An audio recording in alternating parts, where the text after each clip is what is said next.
Today's episode is inspired by something I've been hoping for us recently, and that's that we can surround ourselves with people who actually make us feel good and who we actually trust and who we actually want to live this life around because they make our life better. I'm talking about an inner circle. So in this episode, we're going to talk about what an inner circle actually is.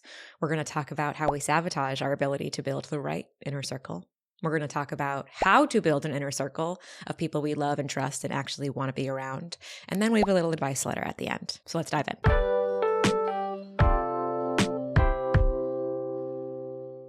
Defining an inner circle. I think everybody has a different definition of this, and there's no one right definition. I could have looked up the, Webster's dictionary one, but I'm going to tell you what an inner circle is to me, and if it resonates, feel free to borrow it. So an inner circle to me is a small number of people whom you trust them as if they are an extension of yourself. I never really want to say that someone else can know you better than you know yourself. I want us each as like individuals to keep that power.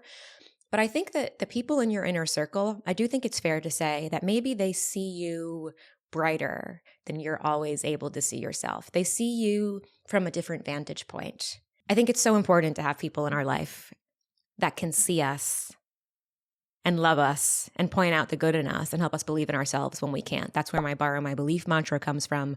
The belief that we don't always need to believe in ourselves. We can borrow it from the people who we love and who we trust see us. When I'm referring to borrow my belief, I'm referring really to your inner circle. Now, if I put that in the context of Six Besties theory, different friends for different purposes, which if you don't know Six Besties theory, I have a full YouTube video about it that explains the theory as a deep dive. And then I also have a podcast episode that's a Six Besties FAQ where I answer a bunch of questions rapid fire style. So go check that out. But if I put the inner circle in the context of Six Besties theory, I think your inner circle, anybody in it is a North Star. They're a North Star bestie in some way. But a key differentiation here, I think, is that people in your inner circle don't necessarily have to be friends. They can be siblings, it can be your partner, and it can be someone through work. The work besties can absolutely be North Star besties, but I want to flag that because Six Besties theory is really rooted in the fact that I think friendships are just as important as romantic relationships and familial relationships. Friends are a form of family. So Six Besties theory, I like to really root that in friendship, whereas inner circle needs friends in it, but it can be a little bit more expansive, I think. But here's what an inner circle is not. An inner circle is not your friend group. An inner circle is not your friend group. Maybe in some situations it is. Like if we take Sex and the City, for example, the four girls, I would say that they're all each other's inner circle. But I don't know if real life always works like that. And I just want to give permission that you can have an inner circle and not be in a group of friends. So that's one thing that an inner circle is not. Another misconception about the inner circle. An inner circle is different than the people you love. An inner circle is different than people you cherish. You can love someone and they're not necessarily in your inner circle. For example, a sibling. You might have a great relationship with your sibling. You love and adore them, but they are your sibling and they are not in the inner circle in the way that I'm talking about. I think that's important because sometimes we feel bad about someone not being in our inner circle, or similarly, we might feel bad about not being in somebody else's inner circle, and we might interpret that as they don't love us, they don't care about us. But I don't think that that's true. Which brings me to the other kind of hard to swallow pill about inner circles. The concept of inner circles inherently means that there is an outer one. Now, I'm hesitant to frame it as like inner is better, outer is worse. I don't really want to frame it like that because I don't think it's true. But the truth of life is that we can all only have so many priorities. And I do think that people in your inner circle tend to be the people you prioritize and the people who prioritize you. They're the people that even when you are having a fucking meltdown yourself, something happens for them and you are able to rise to the occasion because you're in this like symbiotic relationship with them. You can't do that for everybody in your life that you love. I don't think that's fair. I don't think we should even aspire to that. But I do think that everybody deserves to have people in their life who they are inner circle for so that they can step out of themselves and show up for them and they can receive that in return. But if all of us are stretching ourselves thin to do that for every single person in our life, even the people we love, we would all burn out and nobody would be able to show up for each other. So actually, the size of your inner circle should be proportionate to the bandwidth, the emotional bandwidth that you have in your life, which of course will change throughout whatever season you're in. But I think sometimes it's helpful to think about the outer circle and to think about the inner and outer circle in your own life. Because when we think about, sometimes we could take it really personally when we're in someone's outer circle or when we feel like someone isn't prioritizing us. I find it helpful both as like a humbling tactic and to take things less personally, to be like, okay, the fact that I have an outer circle and people are in it means that I'm also in somebody else's outer circle. And I just think it's a good thing to check ourselves to remember that. Like, there are people that are not a priority for me, and similarly, there are people, like, I'm not a priority to some people too. And it's really hard for me to accept sometimes. Like, I'm saying this to you and I don't want you to think that I have like complete composure around that. There are people who I wish I was a priority for. There are people who I wish I felt like more of a priority for. And I'm not, you know? I'm not. And maybe you're not too. But that isn't really a comment on us and how lovable we are. And by rooting ourselves in our own inner circle and surrounding ourselves with people who do prioritize us, and we've handpicked and they've shown us that they love us and they love us in the ways that we want to be loved and ways that we never even thought we could be loved. They surprise us with the ways that they show up. I think it makes the other situations less painful. But now, really, to get into the meat of this, I want to talk about how we sabotage creating that inner circle. And I'm really familiar with self-sabotage. And I think, it's interesting. I was talking with a friend yesterday, somebody in my inner circle, Stephanie, and she asked me what she thinks are two of the things that are always true in my advice that I give. Like if I could identify that.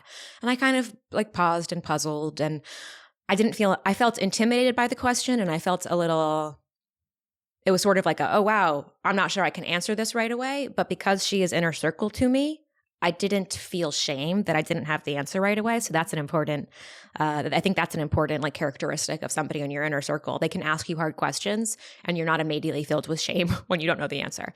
But what she said to me is, she said, I can tell you what I think. And I nodded eagerly.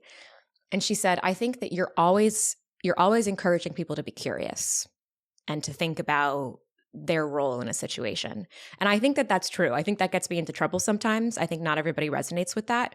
But the simplified reason why I'm always recommending that and why my advice always comes from that lens is because I've gotten in my own way so many times in my life. Yes, I'm shaped by experiences that weren't my fault and that I didn't actually have anything to do with. Even then, even when people treat you poorly or something unfortunate happens, something terrible happens that isn't fair, we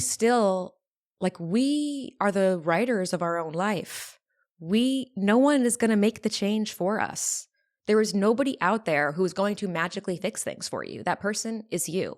That person is me. And the sooner I'm able to realize that, the better my situations always become. Now, sometimes soon is not soon. Sometimes it's fucking slow. And sometimes I live in this self-sabotage space for longer than I wish I would, but we always get out of it, and that's key. But that's why I talk a lot about the ways that we get in our own way, because I know that the solution to our problems begins and ends with us a lot of the time. So as I talk about self-sabotage now, like, know that I do this, I've done this, and I still fucking do it. So these are the ways that I think we sabotage building an inner circle. The first way that I think we sabotage building a group of people that we trust is through our own desperation. When we feel desperate, our judgment typically goes out the fucking window. When we are desperate, we don't see the red flags because we're not even really paying attention to how we feel. We're not paying attention to our body's warning signs. We're focused so much on getting the outcome we want, the outcome we think we want, in the way we think we're supposed to get it, that we're not listening to our needs at all. We don't listen to our needs at all. And when we make decisions based out of desperation, because we think this person is going to be the key to having a friend group. We think that going out with this person in the new city is going to be the key to not feeling lonely because they have all these friends and they said I can go out with them. We think that working with this new person will unlock all the opportunities that I've ever wanted and that I swore that I believed would finally make me happy. We do all of those things, but we haven't done any of our due diligence to see if this person feels like somebody that we could actually be close with. I think the first time I probably did this was in college when I was desperately wanting to find a friend group, right? When you go to college for the first time, you have this idea of like, oh, I need to find a group of people. And where I went to school, we rushed Greek life during first semester. It's like the first couple of weeks of school. And I didn't ever give myself a chance to think about whether Greek life was something I wanted to do. I just did it. And it ended up fine. I did deactivate from my sorority my junior year, realizing that, being in Greek life was not the ticket to heaven. It wasn't going to save me. It wasn't going to make my college experience magically incredible. It actually created a lot of strife and a lot of terrible comparison and a lot of depression and misery. Like it contributed to a lot of real hardship in college. And I wish that I had given myself more of a chance to really think about what I want and the types of friends that I wanted, the types of relationships I wanted to have in college. I wish that I started out allowing myself the space to think about that. I feel like I'm sounding so judgmental about Greek life, and I'm really not trying to, because there were plenty of people in Greek life who were also interested in other things. Like, people in Greek life are not a monolith, and I don't believe that, and I don't want to make it sound like that. My experience in Greek life was very challenging. And I think part of it is because I went into it with the mindset of like, I have to do this to be happy. You have no other choice. And whenever we go into a situation with a desperate mindset like that, it doesn't work out good. It doesn't work out well for us. And there's also the reality that I was not a friend group person. And what is more friend group oriented than being in a sorority? But another more recent example, and this is both an example of desperation, but also how having an inner circle can save us from making bad choices. A couple of years ago, a work opportunity presented itself to me. I had the opportunity to work with somebody who at the time I really felt and I really hoped would be like the key to unlock the next step in my career for me. I wasn't very confident at the time. I was feeling very desperate. I was feeling really insecure about a whole lot of things in my life, ranging from my work to my potential to just my overall self-worth was pretty low. I appeared to be very confident in lots of ways, and I think I was confident in some things, but that feeling inside that like I am enough, I was really lacking that. And when this opportunity came about, I was desperate for it to work. I was so excited to take this meeting.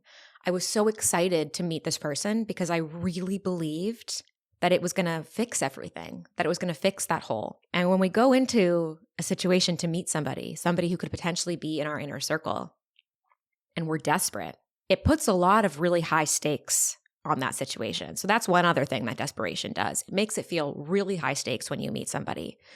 So I go to this meeting, and I think things felt good. Since I was feeling desperate, I was not really relaxed. And we all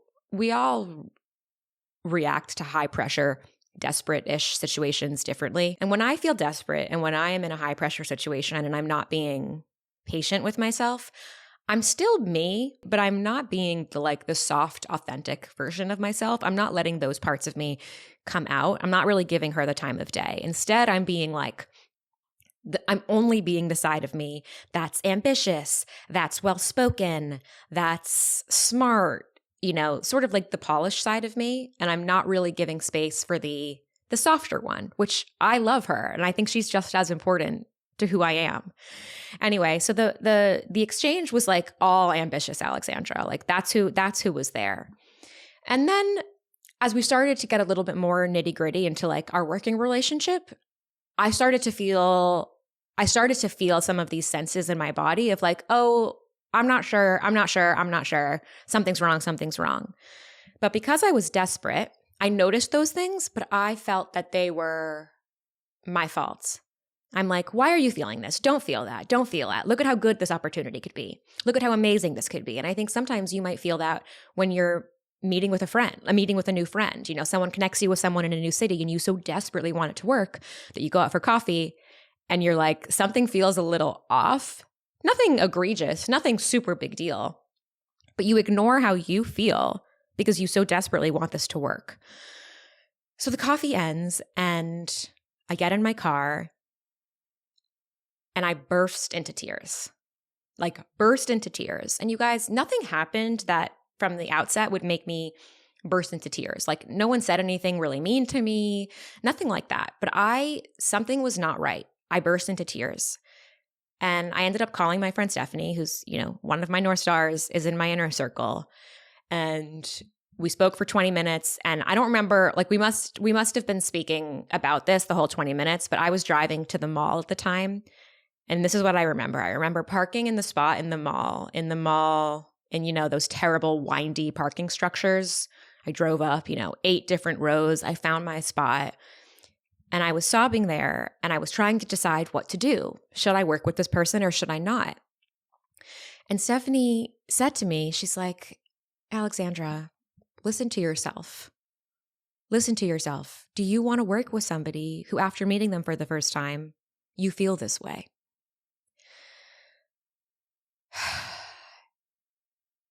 She said, I wouldn't want you to work with someone who makes you feel this way. And hearing her say it to me made me believe it, but I was really disappointed. I was really disappointed in myself that I didn't want to do it. I felt at the time like I was sabotaging an opportunity.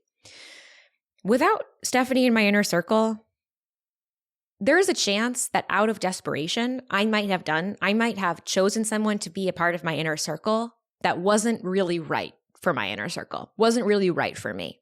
Because at the end of the day, we all have different needs for who is in our inner circle. And maybe this person is amazing at what they do, and they're an amazing addition to someone else's inner circle. But for whatever reason, at that moment in my life, they would not have been a good addition to my inner circle. And the fact that I already had somebody in my life to help me see that, who I trust, like she saved me. Stephanie helped save me from that situation. But I haven't always had a Stephanie. And I think when I think about the times that there has been somebody in my inner circle who I was like, should you be here? Because this isn't really making me feel so good. Like something's wrong. I don't know. I'm constantly questioning myself here. A lot of the times it's because I put them there. I placed them in the inner circle in my head. Because at the end of the day, an inner circle is not necessarily something that is tangible or that we articulate to others. It is in our own brain. I put them in my inner circle because I wanted them to be there, but they hadn't actually earned that spot. They hadn't shown me that they could be that for me, but I had placed them there. And then when they didn't meet my expectations, I was just like riddled with disappointment and shame a lot of the time. So that's how desperation, I think, can sabotage our inner circle choices because we ignore our feelings. We don't even consider our feelings as valid because we think that this person is the perfect addition. So let me just ignore everything I'm feeling because it must be right. The second way that we sabotage building our inner circle is through self-judgment. And I mentioned that, I got into that a little bit through that story of like, even when I realized that this was not going to be right for me, I still almost put this person in my inner circle because of the shame I felt, how judgmental I felt of myself that it didn't feel right. Why can't I like this person? Why can't I connect with them in the way I thought I would? Why can't I connect with them in the way that other people can? Something must be wrong with me. When we feel bad about ourselves for not being perfect or not feeling perfect in every relationship, it becomes impossible to select the right people because we're just so ashamed of ourselves for not being more normal or something. And I think that's a way we sabotage ourselves because, again, we're ignoring our feelings. The key to picking a good inner circle is being in touch with what we want. And if all we do is shame ourselves for our needs and our feelings and the ways that we're unique or weird, I think weird is a positive word, then we won't get there. And I think there are lots of times when I've met somebody, when I'm going out to make a new friend or a new connection, and I really want it to work because I think they're really cool and I just admire them, like whatever the thing is. And if I leave the first hang and I'm like, you know what, that was kind of, I end up judging myself because of the way that I felt. Like, why did I feel so awkward? Why didn't I feel like myself? What's wrong with me? That's my inner monologue a lot of the time when I meet someone and there's not an instant connection. And that's so not fair. It's not fair for so many reasons. It's not fair to myself because why am I being so fucking judgmental? But it's also not fair to the relationship because the truth is that sometimes we feel uncomfortable because we have social anxiety or new interactions are awkward and it takes some time to warm up to someone. But all of that self-judgment doesn't help us make the right choices. You'd think that shame and judgment would like make you freeze. And maybe for some people you do freeze and it kind of makes you inactive.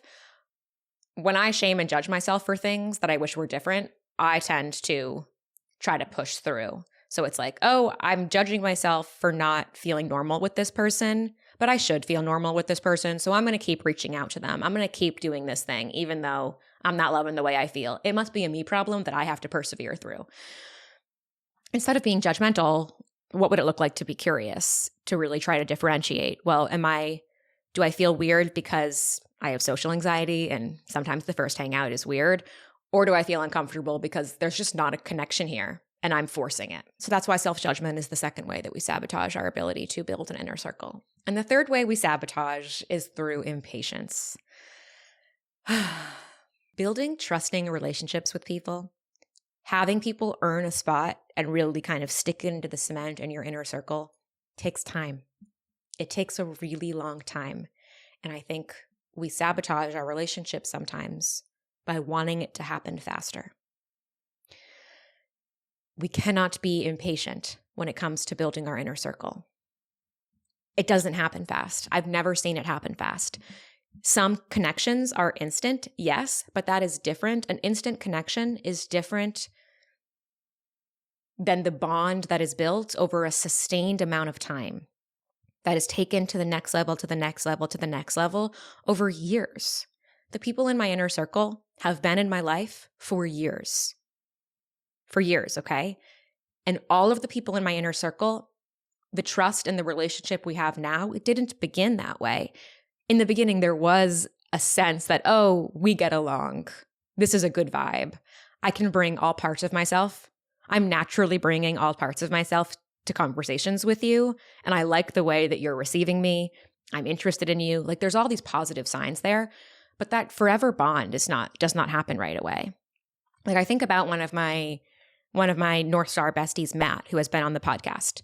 He and I started working together when I was 25. I was 25 at the time. He was 26. So I'm 32. That was 7 years ago. So we've been friends for 7 years.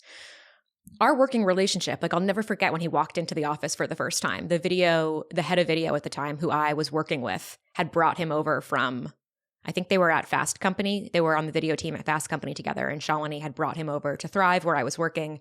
And I was so excited to like meet the new video producer because I was just getting into video and I was a new host on camera, and Shalini had told me like, oh, you and Matt are going to get along so well.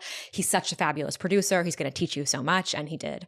But I was so excited to meet him. And I'll never forget the day he walked into the office, and I just thought he looked like so cool. And I just loved his whole like vibe and energy. And I immediately was like, I want to be your friend. And we started working together. We started working together on a video series where I was the host, he was the producer. So that put us in a situation to become friends. But our connection, the best friendship that we have now, where like he is one of my cherished people who I do feel sees me brighter and knows me so well. Like I can't imagine life without him. It didn't start like that. It started as like, oh, you're cool. I like hanging out with you. I think you're smart and good at what you do, and you have something to teach me. So let's hang out. And then it ebbed into like, oh, let's start getting drinks, or let's start going out for coffee. Let's start doing some more social fun things together that we both like to do. Cool. Oh, let's have you come over and meet my fiance. Or actually, Brian wasn't my fiance yet. Come over and meet my boyfriend. Let's see how you two get along. Oh, cool. This was fun. And then it grows from there. Like I remember we invited Matt out to Brian's house in the Hamptons one summer, like while Brian's parents were, actually no, Brian's parents were there. So Matt literally came out for like a summer weekend when Brian's whole family was there. We began doing these more intimate things together over time. And when I look back 7 years later at all of these moments, like they all have contributed to where we are now. And it's taken 7 years to get where we are now. And God willing, in another 10 years, I'll say it's taken 17 years to get to where we are now. The bond has been growing this whole time. In your inner circle, in North Star Bestie friendship, the bond is always growing. Even when it's not like the most active friendship, the bond is growing. And I see in my advice submissions and in our chats on Instagram and in the comments, I sense a lot of frustration. I sense a lot of frustration when you go somewhere new or you're trying to make friends and you're like, why isn't it happening? It might be happening. You just might not be seeing the early seeds of it, right? Seeds are hard to see. You can just look down and, they're small. They blend right in. But I want you to trust that the things are growing. If there are connections in your life that you're having a good time in, but they're not yet the type of friendship that you read about or see in movies, trust that they might be growing there. There's no way to tell. But we can't rush. We can't rush close friendship. And I think impatience, wanting to rush it, which is completely understandable, that gets in our way sometimes. It gets in our own way. So those are the things, those are three of the things that I think sabotage our ability to make inner circle, North Star friendships: desperation, self-judgment, and impatience. But now let's talk about how to get closer to it, how to actually build it. My ideas for how we get closer to building, to handpicking our inner circle, they're not so outward facing, and they're first very internal. Because I think that the only way we can handpick the right people is by being really honest with ourselves about what we want. And trying to shed some of the shame we feel about ourselves and what we have to offer. So the first question that I want you to ask yourself before you can pick your inner circle is, what do you bring to the table in a relationship? What do you like about yourself? And if you can't think of anything you like about yourself, make it like a creative activity. Imagine there is someone who is similar to you and feels similarly to you. What might they think is cool? Like, what would you like someone to see in you? What do you know that you're good at? What do you want to provide a friendship? Maybe you have like an encyclopedic knowledge of really weird facts, and you're always able to like tell these funny anecdotes about things. Maybe you're really good at trivia, and you know that like that's a fun thing you bring to the friendship, kind of weird facts that other people can use as social currency in dinner table conversation. Okay, there's one. Maybe you're really curious. Maybe you ask lots of questions, and not everybody will like that, sure. But there are definitely people who love being asked questions. I love being asked questions. Maybe you're a really good listener. What are the things that you think you bring to the table and that you want to be able to show in your friendships? Like, I think that what's something that I'm really good at in my friendships? I don't know. I guess my softness, like I am very protective over the part of me that is soft, and I don't show that softness to everyone. And in the relationships that I feel most protected in, and in the relationships that help me be the best version of myself, they are people who I can be soft with. And I think my softness is a gift, but I'm protective of it, as I said. But when I think about friendships I want, it's like I want people that I can be that way with. I want people who I can share that gift with. I won't share it with everyone, but my inner circle I want to be able to share it with. So ask yourself, like, what are those things for you? What are the gifts that with the right people you are willing to share? The second question, and this one's so important, is to really identify what the qualities are that you're looking for in people that you want to have in your inner circle. Who are the types of friends that you want? What are the ways that you want them to show up for you? What are the types of conversations that you want to have? What are the ways that you'd like them to make you feel? I think one helpful exercise to do this is to think about a situation with someone recently where you didn't love the way it felt. It doesn't need to be super egregious. It doesn't need to be a backstabbing situation. It probably shouldn't be. But something where you maybe felt a little disappointed by the interaction. Ask yourself, what is something they could have done that would have made this situation feel better? What could they have said that would have made me feel differently? Paint another version of the scenario that would have sat well with you. And then try to identify what those changes were. Like, is it that they were more sensitive? Is it that they were more direct? Is it that they didn't do something entirely? Like, I did this activity recently with my therapist when I was thinking about a disappointing situation. She's like, well, what could this person have done that would have made it better? And the changes were so small. Like, the changes that I would have liked them to make were so small, but they were meaningful. And what that made me realize, and I've actually already realized this, but it made me feel further cemented in the people that I want in my inner circle go the extra mile to be in the trenches with me. They don't push me to the side. They go the extra mile. That's important to me. And now that I know this, it's a really helpful kind of checklist item that I can bring with me as I continue to put people in my inner circle. I can pay attention to whether they go in the trenches with me on certain things. Not all the time. People have priorities, et cetera, et cetera. But how are they able to do that with me? And if not, maybe they're not going to be inner circle for me. Identifying what we're looking for in others is so important when we're building our inner circle. You have to know what you're looking for so you can find it. Otherwise, we're just walking around aimlessly, hoping it clicks and hoping it finds us, which does happen sometimes. Sometimes we find things when we're not looking. But I'd say 9 times out of 10, we got a plan for it. We need to have a plan. We need to know what we're looking for. And then the 1 time out of 10, sure, we can be surprised and delighted. The last way that I think we can handpick and build our inner circle, this one's hard. This one's really hard for me, and I'm working on getting better at it, but it's asking for help. You can't really have an inner circle if you never ask people for help. If you don't give people opportunities to show up for you, to earn that spot, they won't ever. Because we as humans need to feel supported to build that trust. We need to have evidence of how somebody has made us feel in our vulnerable moments in order for us to feel like they actually do have our back. And we do that by asking for help. For example, last week I got coffee with a friend that I really love, a new friend. And to go into this, like I've also in my content recently, I've been talking about flexibility versus reliability. And this friend had to cancel our coffee a couple of weeks ago. I had texted her the day before, like, are we on for tomorrow? And she called me right away, which I thought was a nice touch, and said, I'm really overwhelmed right now. I'm really overwhelmed in this moment. And I am sad because I want to see you, but I can't right now. Will you send me some dates in 3 weeks when you're free? And because I value flexibility, I said, do not worry. And I could hear kind of the shame in her voice about this and how bad she felt. And I said, I hear in your voice that you're upset about this, and I want you to know it's okay. I understand. I've been there, and we'll get together in 3 weeks. And we got together, and, I hugged her. We ordered our coffee. We sat down. And one of the first things she said was, I really want your advice on something. And then told me a story, and I was able to give her my advice, and I was able to chime in, and I was able to be helpful. I really appreciated that she asked for my thoughts on this. I thought that was really, by her doing that, I was able to show her that I want to be there for her. And I think our bond was cemented over this coffee date. I also asked for her opinion on things, and we were able to support each other. Are we immediate best friends? No, but we're putting in the work in these small little interactions that over time, should we sustain them, I think could become, she could be in my inner circle down the line. Who knows? And I think going back to the thing we do to sabotage, which is impatience, like I'm practicing patience here. And when we're patient, oh my God, the most beautiful things can happen. And even when our interactions with someone are small, I want us to trust that they can build over time.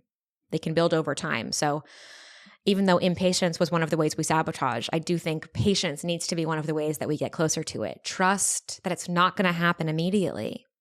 Give these relationships time to bloom. Don't get frustrated if you hang out with someone once and it's amazing, but you don't do something social again for a couple of weeks, a month, whatever. Don't start being judgmental about the time you shared. Don't start sabotaging it. Give it space. Give your new relationships room to breathe. That is how they have the potential to become inner circle. Now that we've gone over all that, I want to do an advice letter on this topic, so allow me to read. Hello, Hayes. Recently, I've come to the realization that my world is quite small. I'm happy with my life, but there are barely any people in it, and I often find myself feeling lonely. My life has always kind of been like this, though. In high school, I had some scary mental health issues, so I didn't have the emotional bandwidth to cultivate many relationships.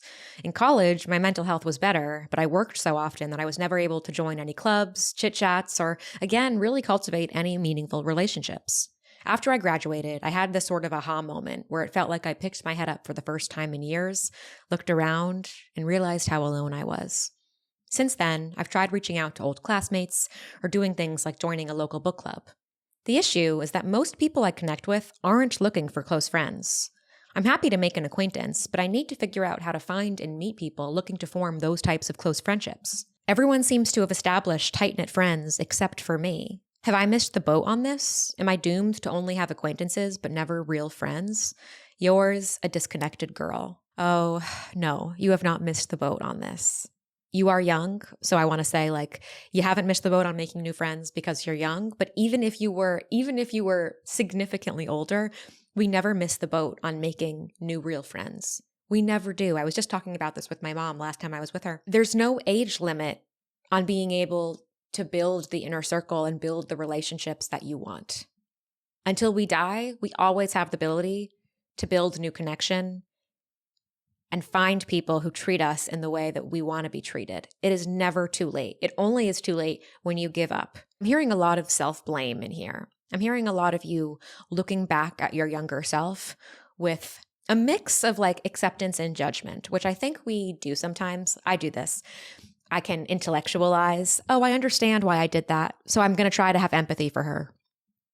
I understand that I was preoccupied with my mental health at the time and I wasn't able to focus on my work. Or as you said, I was focused on work, so I couldn't make friends. I was focused on my mental health, so I couldn't make friends.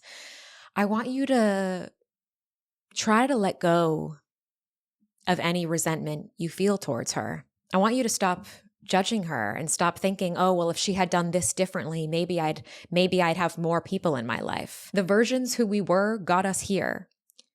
Your former self, the one who struggled to make friends because she was preoccupied with important things, she's the one who got you to this place when you're thinking so thoughtfully about making new friends. You wouldn't have gotten here without her. I also want you to reframe this idea of that like people aren't looking for connection. People are only looking to make acquaintances. Everybody's already formed in their tight groups. I want you to challenge this idea because I don't think it's true. I actually think that most people, even the busiest among us, are actually always open to making the right connection and building trusting bonds, but we might not always have the time to do it at the speed the other person wants. This comes back to the patience. Trusting relationships take time. Close friendships always begin as acquaintances. A true North Star bestie, somebody that becomes your best friend for 25 years, could be an acquaintance for the first several months. Now, it's an acquaintance with whom you have some sort of connection with, right? It's not like a random person that it's like completely dull between the two of you. But you could be in the acquaintance stage, the loose tie, the casual friend for a long time. And how sad would it be if you wrote it off or you felt you allowed your disappointment and frustration at how long it was taking to let the friendship go? Like, what if that person could be someone you have in your life for a really long time, only you have to be patient? Patience is so important with friendship. Part of the issue with like when we say we're looking for people who are looking for friends is I think we're making friends too much like dating. Part of the difference there between dating and friendship, at least, and right now, I guess I'll talk about monogamous relationships specifically, is that there's one person when you're dating that you're looking to be with, which is why it makes a little more sense to only go out with people who are interested in that end goal, because there's more of a concrete end goal, the one person. Friendship, though, is so much more expansive. There isn't one end goal that you want by a certain time. Friends, we can always be making more friends. You can have multiple close friends. Close friendship is slower, and I don't think you can tell who is looking for close friendships by what they say. Like, I'm not sure if someone asked me, hey, are you looking for close friendship? I think I'd be like, well, what do you mean? I'm always open to making close friendships, but I'm not looking to rush into things. I would probably say I'm not looking to try to become friends with someone who's like hell-bent on becoming my best friend. That would be odd to me. But I would love to make friendships with people who are curious and want to connect and are interested to see how things go and, want to make friends over a long period of time. That's much more interesting to me. The last thing I'll say about connection is I think it could also be helpful for you to reframe a little bit what connection is. And maybe we could start by starting to notice the small moments where you feel connected. Instead of focusing so much on a final outcome, having a tight-knit group of friends, having an inner circle, filling your life with more people, maybe we could focus first on just noticing where you feel connected to others. All of my truest friends, everybody in my inner circle now, our friendship began because we were connected over something. The friendship wasn't immediate, but it began because we were connected over some shared interest, or we worked together. And in those moments working together, I noticed, oh, I liked that, or oh, I was laughing here. Oh, this felt nice. And by noticing the small moments where we feel connected, I think we start to feel more gratitude and appreciation for the connection we do have, which makes us feel less desperate, less judgmental. And when we are less desperate and judgmental about the space we're in, we're able to be more open to making friends, because desperation and judgment only drive us to be more insecure and more in our heads, which are real blockers for relationship building. So start noticing the small moments where you feel connected and then follow up on those. Try to repeat those. If you had fun going for coffee with someone once, don't think so much about where the relationship is going to go and whether they are also looking for a close friend. Just ask to do that thing again. Just do that small thing again and again and again, and notice how you feel. Reflect back on how you feel every time you do it. And if the feeling starts to change, if that connection feeling starts to fade, then you can pull back. But don't pull back because it's not happening fast enough. Pull back because something feels wrong. You're going to find the people you want. Just be patient and stop being so judgmental about yourself, which I know is easier said than done. But if you do it, I'll do it. And we can both be on this journey together.